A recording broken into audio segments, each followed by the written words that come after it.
नमस्कार साथियों, Dayanand academy YouTube channel पर आपका हार्दिक स्वागत करता हूं। आज हम अपने चैनल पर मैथमेटिक्स का नंबर सिस्टम चैप्टर स्टार्ट कर रहे हैं।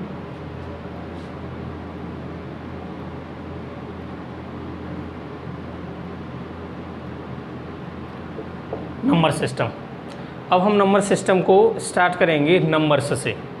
नंबर हमारे कहाँ से स्टार्ट होते हैं वो चीज़ हम आपको आज बताएंगे। नंबर होते हैं हमारे कॉम्प्लेक्स नंबर से स्टार्ट। कॉम्प्लेक्स नंबर, जिसको हम हिंदी में सम्मिश्र संख्याएं कहते हैं। सम्मिश्र संख्याएं, सम्मिश्र संख्याओं का एग्जाम्पल मैं लिख लेता हूं, जैसे 3 + 2 आयोटा। इसमें दो पार्ट होते हैं, एक हमारा ये हो जाता है रियल पार्ट और ये एक हो जाता है इमेजिनरी। इसको हम हिंदी में काल्पनिक और ये हमारा वास्तविक पार्ट हो जाता है। पहले आप पार्ट समझ लीजिए, फिर मैं point two point real number क्या होता है, इमेजिनरी कौन सा पार्ट होता है। रियल पार्ट को, इमेजिनरी को हम यहीं छोड़ देते हैं क्योंकि कंपटीशन में ज़्यादा डिटेल हमारे यहाँ नहीं है इसका। रियल पार्ट हमारा यहाँ से हो जाता है। इसमें रियल पार्ट में दो पॉइंट और बन जाते हैं, एक रेशनल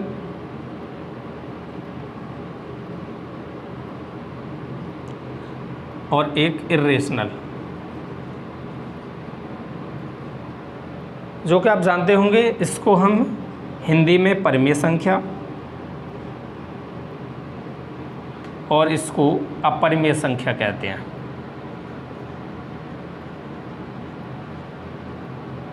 आगे चल के रेशनल में भी दो पार्ट हो जाते हैं रेशन के।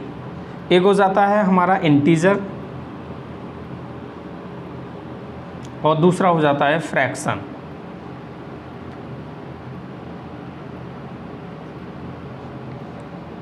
भिन्न और ये है हमारा पूर्णांक।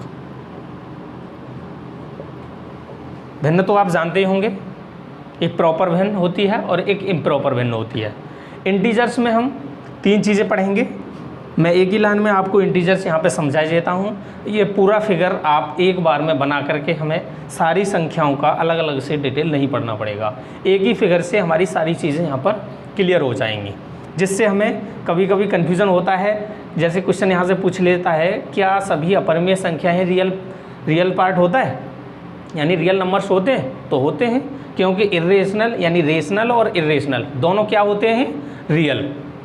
अब आ जाते हैं यहाँ पर, जैसे कि इंटीजर और फ्रैक्शन। जब दोनों संख्याओं को, दोनों चीज़ों को ले लेता है, मान लो एक फ्रैक्शन डाल दिया और एक इंटीजर्स ले लिया, तो क्या दोनों रेशनल नंबर्स होते हैं? होते हैं, क्योंकि हमें यहीं से क्लियर होता है ना। यानी एक बाप के दो बेटे, यानी दो बेटों का एक बाप हो सकता है। लेकिन ऐसा तो कह नहीं सकते कि बाप का एक ही बेटा होगा, दो बेटे हैं तो दो ही होंगे। इंटीजर्स में हमारे तीन पार्ट हो जाते हैं। एक हो जाता है हमारा नेचुरल नंबर, जिसका मैं फिगर ही बना देता हूँ जिससे आपको क्लियर हो जाएगा।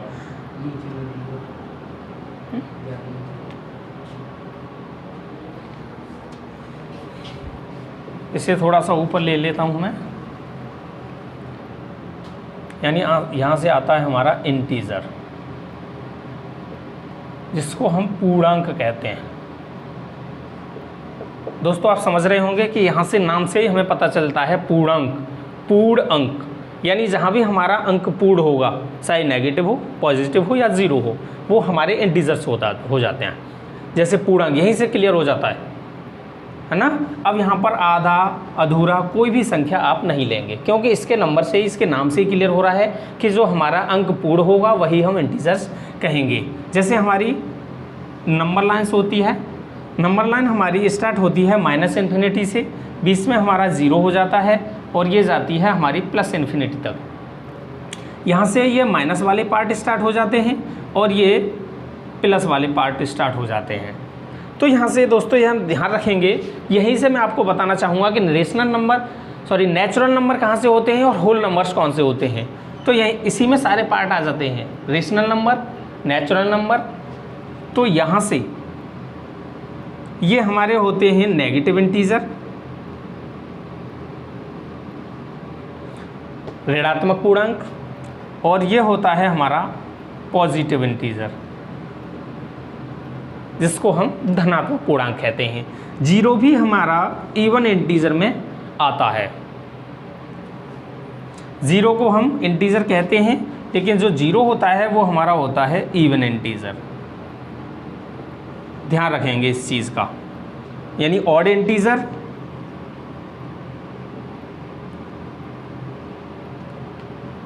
विषम पूर्णांक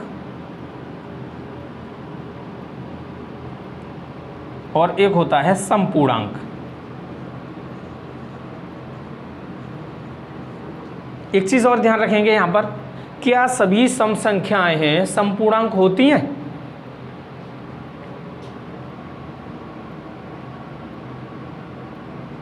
तो सम संख्याएं जो होंगी वो यानी इवन नंबर्स या इवन इंटीजर्स होते हैं, ठीक है। और ये हो जाते हैं हमारे विषम पूर्णांक, जहाँ भी जो भी नंबर हमारे आते हैं जैसे 2, 3, ये सारे विषम पूर्णांक। अच्छा, ये हमारा इवन इंटीजर में चला जाता है, जैसे -2, +4, ये सारी चीज़ें। अच्छा, यहाँ पे -5 भी आ जाता है, ये 2 नहीं होता इसमें विषम में, ये सम में आ जाते हैं। तो आगे यहाँ से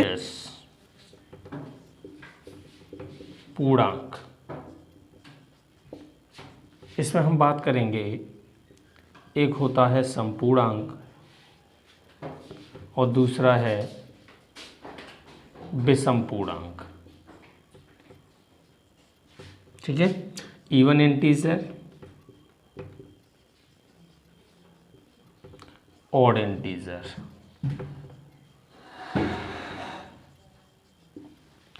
इवन इंटीजर्स और ऑड इंटीजर। तो यहाँ पे ध्यान रखेंगे, यानी सम पूर्णांक और यही होता है एक सम संख्या। दोनों का रिलेशन समझ लें अच्छे से। यानी सम संख्या क्या होती हैं और सम पूर्णांक क्या होते हैं, विषम पूर्णांक क्या होते हैं और विषम संख्या क्या होती है, विषम संख्या। तो मैं इन सभी के एग्जाम्पल्स आपको लिखवा दे रहा हूँ। सम पूर्णांक -2, -4, +3, 0, +6। यानी 0 भी हमारा विशेष ध्यान हम इस पर रखते हैं, फोकस जो होता है हमारा इस पर रहता है, ठीक है। सम संख्या है 2, 4, 8, यह है। अब आ जाते हैं विषम पूर्णांक -3। एग्जाम्पल -3, -5, +3, +11, 3, 1, 5, 7 ETC, ठीक है। इनके सभी के एग्जाम्पल्स के माध्यम से ये चीज़ आपको क्लियर हो गई होगी। सम संख्या क्या है और सम पूर्णांक क्या है, विषम संख्या क्या है और विषम पूर्णांक क्या है, ठीक है गाइस।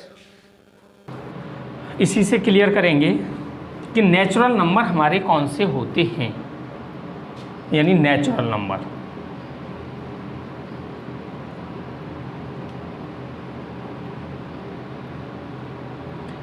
जिसको हम कहते हैं प्राकृतिक संख्याएं।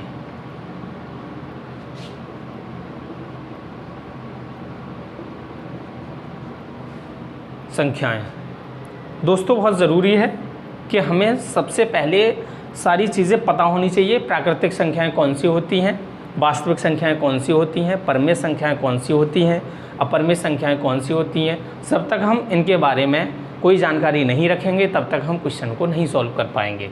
तो आज मैं यही चीज़ क्लियर करने वाला हूँ, आपका कोई भी डाउट नहीं रहने वाला है।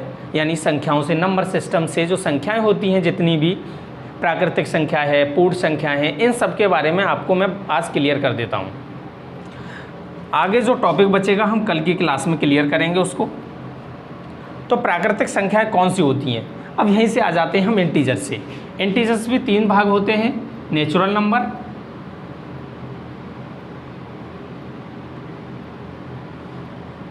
होल नंबर और फ्रैक्शन। ये सारे इंटीजर्स में आ जाते हैं, ठीक है। अब जैसे इंटीजर आ गया मान लो, अब पूछता है कि इंटीजर क्या है।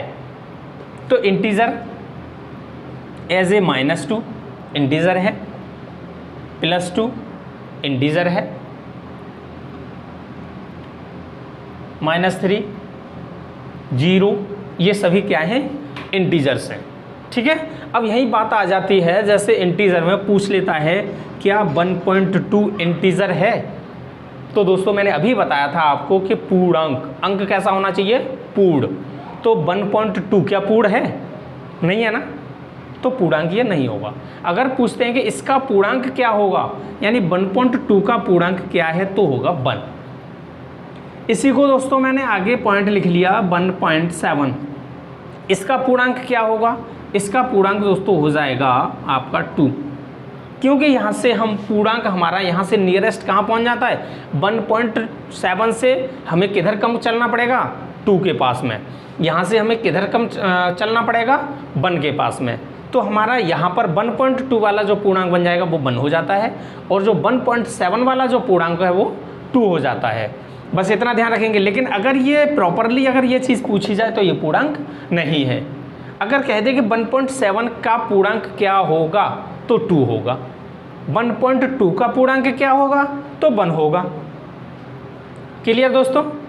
आगे चलता हूँ मैं नेचुरल नंबर। नेचुरल नंबर हम इसी नंबर लाइन से जो हमारे नंबर से हैं 1 to इन्फिनिटी, यानी +1 से लेकर के इन्फिनिटी तक, ये हमारी सभी प्राकृतिक संख्याएं हो जाती हैं। अब हम बात करते हैं होल नंबर की। होल नंबर मतलब पूर्ण संख्याएं। पूर्ण संख्याएं ज़्यादा अंतर नहीं है प्राकृतिक संख्याएं पूर्ण संख्याओं में। इसमें हम सिर्फ 0 इंक्लूड करेंगे और ये हो जाएंगे हमारे whole number. Whole number is a represent by natural number, यानी नेचुरल नंबर, सभी नेचुरल नंबर होल नंबर्स के अंदर आ सकते हैं। अगर हम 0 को हटा दें तो यही नेचुरल नंबर हो जाते हैं, और अगर 0 को इसमें इंक्लूड कर देते हैं तो यही होल नंबर्स बन जाते हैं। तो ठीक है दोस्तों, अब हम बात करेंगे रेशनल और इर्रेशनल की, यानी रेशनल संख्याएं कौन सी होती हैं और इर्रेशनल कौन सी होती हैं। तो रेशनल संख्याएं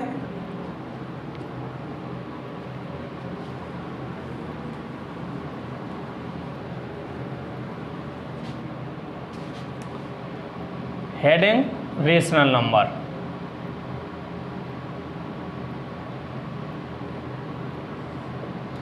परिमेय संख्या,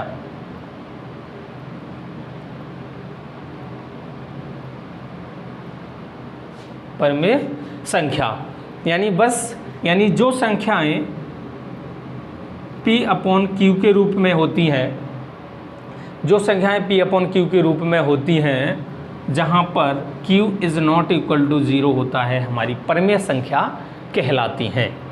क्या कहलाती हैं दोस्तों, परिमेय संख्या। मैं यहीं पर एक चीज़ और क्लियर करना चाहूँगा, जैसे कभी क्वेश्चन आ जाता है Q is not equal to 0, यानी Q कभी भी 0 नहीं होना चाहिए। तो यहीं पर अगर Q 0 हो जाएगा तो यहाँ पे मैंने ले लिया जैसे 1, P का मान 1 और Q का मान 0, तो इसका मान हो जाता है हमारा इनफाइनाइट। अगर यही क्वेश्चन बन जाता है 0/1 तो इसका मान हो जाता है 0। तो ये चीज़ आपको ध्यान रखने वाली है। कभी क्वेश्चंस में आपको दो चीज़ें, यानी इसमें और इसमें हमें कन्फ्यूजन रहता है, कौन सा 0 है कौन सा इन्फिनिटी है। तो ये चीज़ मैं यहाँ पर क्लियर कर देना चाहता हूँ कि जब किसी भी नंबर के नीचे 0 होता है, यानी जब किसी भी संख्या में 0 से भाग दिया जाता है तो उसका आंसर हमें इन्फिनिटी मिलता है, और जब हम 0 में किसी संख्या का भाग देते हैं तो उसका आंसर 0 आता है। ठीक है, तो यानी P/Q के रूप में जितनी भी हैं, जैसे 2 है, 1/3 है, 0.333 ये है, 0 है, यानी 0 भी हमारी क्या है, एक परिमेय संख्या है। क्लियर, यानी जो मेन पॉइंट होता है, ये चीज़ें हमारी इम्पोर्टेंस जानने वाली चीज़ें होती हैं कि 0 हमारा क्या है। हमें परिमेय संख्या तो पता है P/Q के रूप में, अगर किसी ने पूछ ले 0 क्या है तो बस वहीं पर हम घूम जाते हैं। लेकिन तो मैं ये चीज़ आपको क्लियर करना चाहूँगा कि 0 भी हमारा एक परिमेय संख्या होती है। अच्छा, बात आती है अब इसकी ये नंबर हमारा, यहाँ से जो नंबर है ये नंबर हमारा परिमेय संख्या होती है, लेकिन मैंने कोई भी अदर नंबर लिख दिया जैसे 1 2 3 4 5 डॉट डॉट, तो इसका हमें कोई भी पता नहीं है। यानी यहाँ से हमें क्लियर हो रहा है कि 0.3333 इतना ही आता चला जाएगा।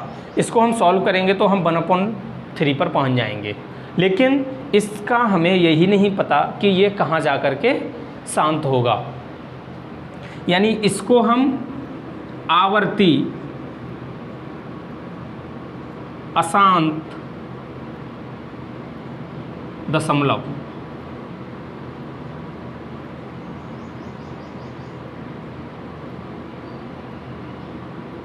इसको हम आवर्ती अशांत दशमलव कहते हैं। आवर्ती का मतलब बार बार आने वाला, अशांत का मतलब जो कहीं भी शांत न होने वाला।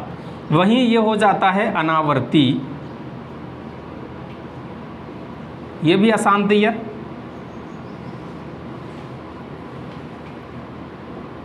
ये हो जाता है हमारा अनावर्ती अशांत दशमलव।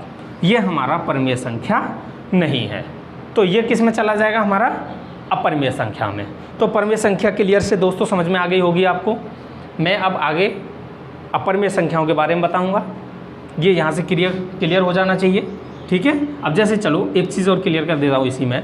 जैसे मान लो किसी भी संख्या, यानी कोई भी संख्या अगर रूट के अंदर परफेक्ट स्क्वायर होती है तो वो रेशनल नंबर होती है। मीन्स √9, √1 to 5, ये सभी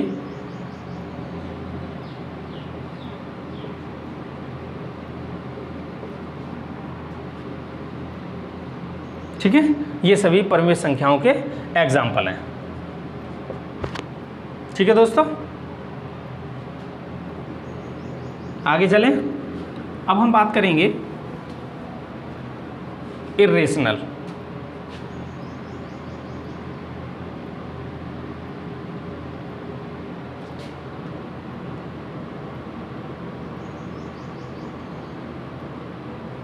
अपरिमेय संख्याएं। अपरिमेय संख्याएं कौन सी होती हैं?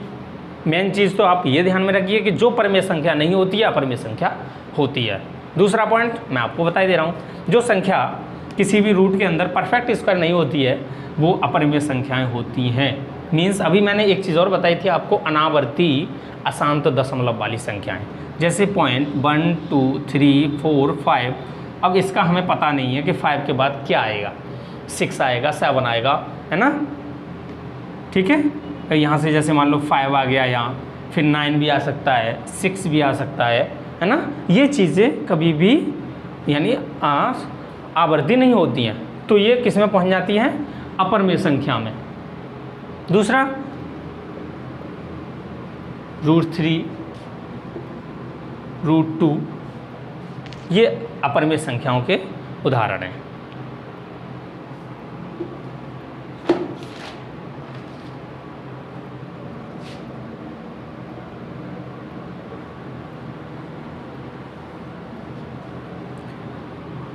परिमेय संख्या अपरिमेय संख्या दोस्तों अच्छे से समझ में आ गया होगा। अब हम आते हैं सम संख्या।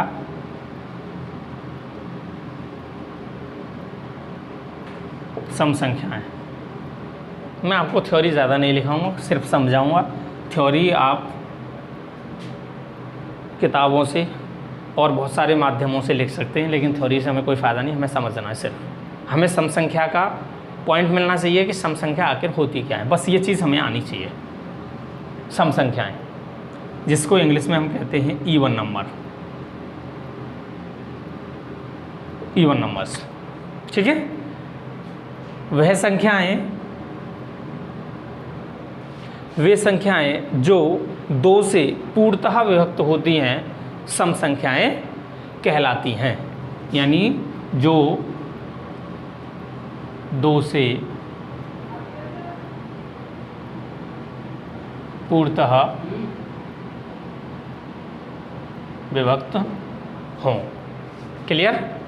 यही विषम संख्याएं।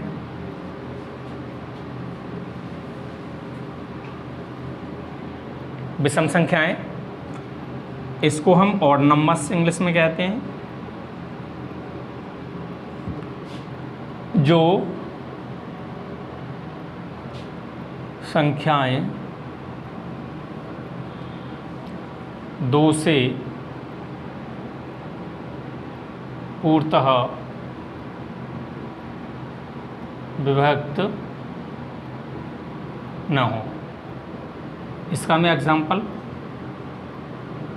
4, 8, 10, एग्जांपल 3, 5, 7 और भी बहुत सारी संख्याएं हैं। ठीक है, ये सम संख्याएं हो गई, विषम संख्याएं हो गई। इसमें ज़्यादा बताने की कोई आवश्यकता नहीं, ये तो सबको आपको अच्छे से आती हैं। अब हम चलते हैं भाज्य संख्या और अभाज्य संख्या पर।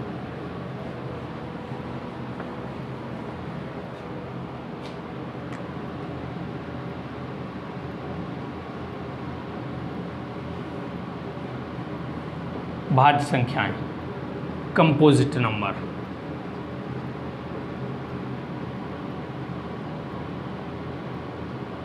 कंपोजिट नंबर्स जिसको हम इंग्लिश में कहते हैं। भाज्य संख्याएं वे होती हैं जो एक तथा स्वयं के अलावा तीसरी संख्या से भी विभाज्य हो जाएं।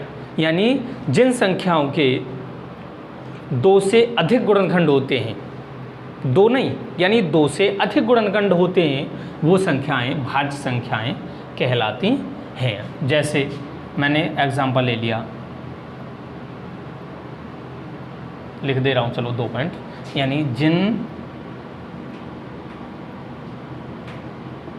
संख्याओं के 2 से अधिक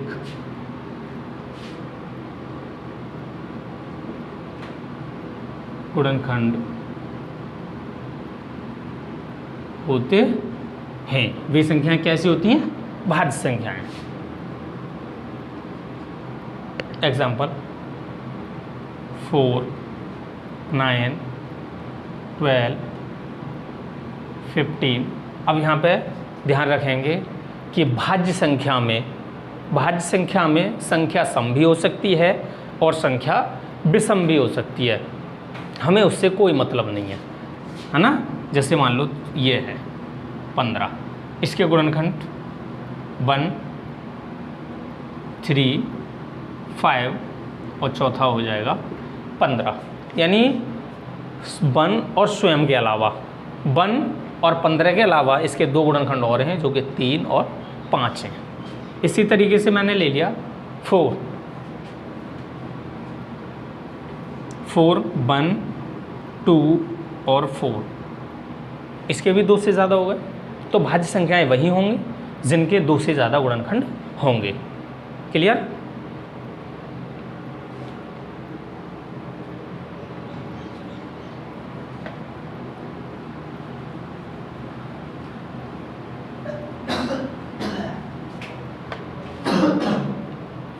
अब हम बात करेंगे अभाज्य संख्याएं, प्राइम नंबर।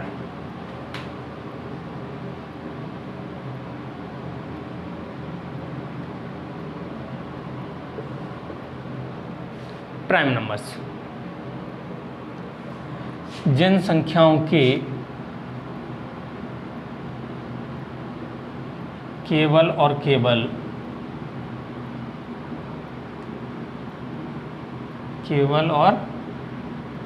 केवल 2 गुणनखंड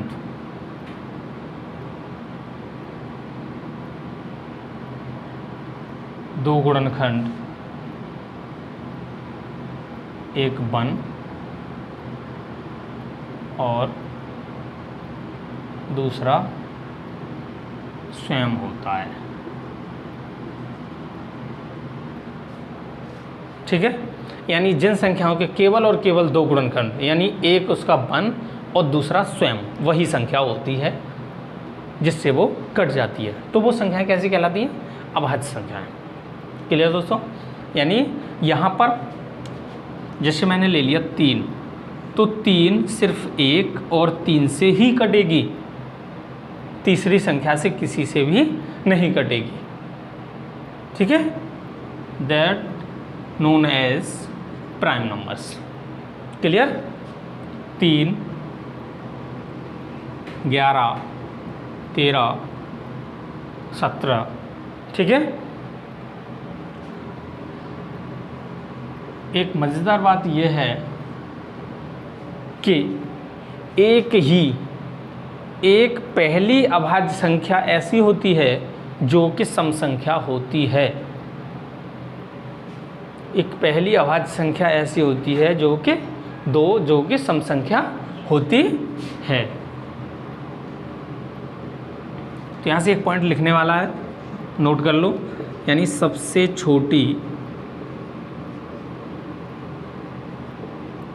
भाज्य संख्या 4 है। दूसरा, सबसे छोटी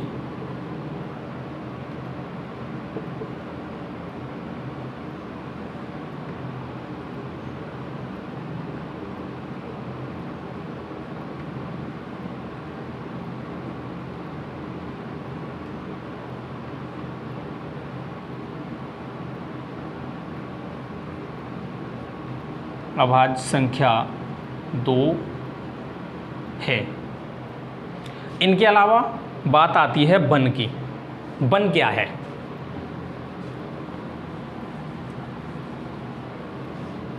बस हमारी मेन बात फंसती है कि बन क्या है।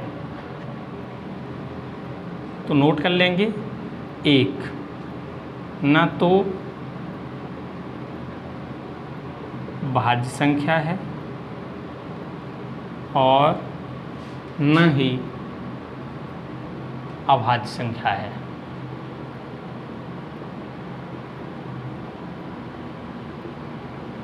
अभाज्य संख्या है। क्यों? ये भी मैं क्लियर करना चाहूँगा। ये भी मैं आपको क्लियर कर देता हूँ कि क्यों नहीं है। यानी बन न तो भाज्य है और न ही अभाज्य है। क्यों नहीं है? क्योंकि ये एक भी डेफिनेशन को फॉलो नहीं कर रहा है।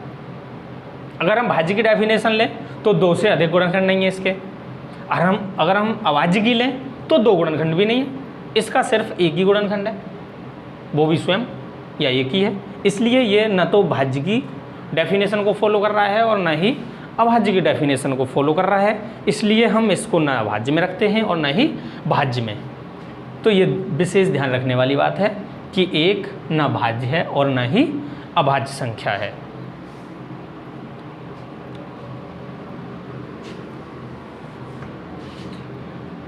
एक नंबर होता है द्विक अभाज्य संख्या।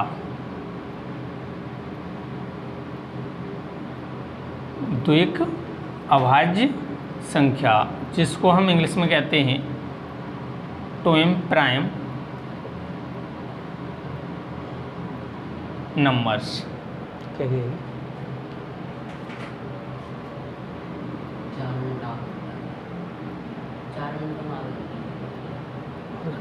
26 है। द्विक अभाज्य संख्या। तो द्विक अभाज्य संख्याएं कौन सी होती हैं? जिन संख्याओं के बीच में 2 का डिफरेंस होता है, अथवा यानी वह अभाज्य संख्याएं, भाज्य नहीं होनी चाहिए, देखो अभाज्य लगा हुआ है, ठीक है। जैसे 2 और 3, 2 और 3 लगातार हो गई, ये द्विक यानी ट्विन प्राइम नंबर नहीं है। अब हम बात करेंगे जैसे 3 और 5, 5 और 7, 11 और 13, 3 और 2 5, 2 का डिफरेंस, 5 और 2 7, 2 का डिफरेंस, 11 और 2 13, 2 का डिफरेंस। ये भी ध्यान रखेंगे संख्याएं हमारी अभाज्य ही होनी चाहिए। यहाँ पर आप ये नहीं ले सकते कि 7,9 नॉट प्राइम नंबर्स, अभाज्य संख्या इसमें नहीं है, दोनों नहीं है। यानी एक तो अभाज्य संख्या है लेकिन दूसरी वाली अभाज्य संख्या हमारी नहीं है। क्लियर? तो ये होती हैं हमारी ट्विन प्राइम नंबर्स, द्विक अभाज्य संख्याएं। अब सह अभाज्य संख्या।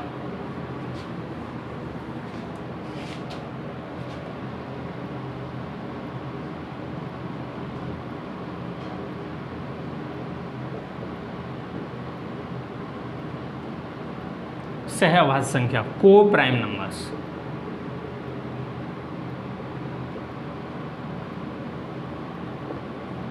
को प्राइम नंबर्स वे संख्याएं हैं जिनका महत्तम समापवर्तक हमेशा एक होता है, यानी वे दो संख्याएं हैं जिनका महत्तम समापवर्तक एक होता है, सहअभाज्य संख्याएं कहलाती हैं। इनमें एक भाज्य दूसरी अभाज्य भी हो सकती है और दोनों संख्याएं हमारी अभाज्य भी हो सकती हैं, लेकिन ऐसा नहीं होगा कि दोनों ही संख्याएं भाज्य हों, यानी दोनों में से एक एक हो सकती है और अभाज्य भी दोनों हो सकती है, लेकिन भाज्य दोनों नहीं होंगी। जैसे 2, 5, अब कहीं से भी ले लो, इनके बीच का डिफरेंस का कोई इम्पोर्टेंस नहीं है।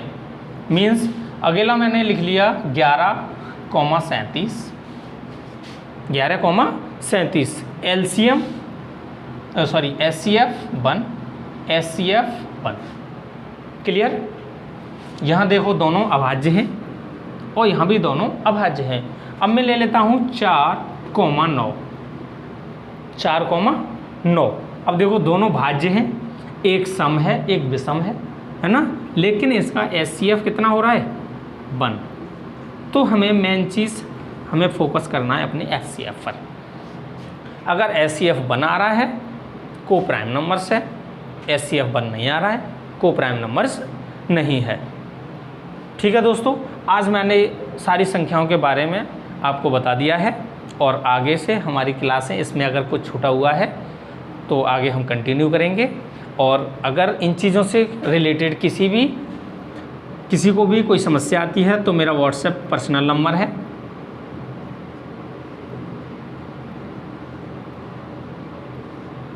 इस पर आप पर्सनल कोई भी क्वेश्चन भेज करके मुझे सॉल्यूशन ले सकते हैं। कॉलिंग नंबर भी है, व्हाट्सएप नंबर भी है। वंदे मातरम दोस्तों, नमस्कार, फिर मिलते हैं।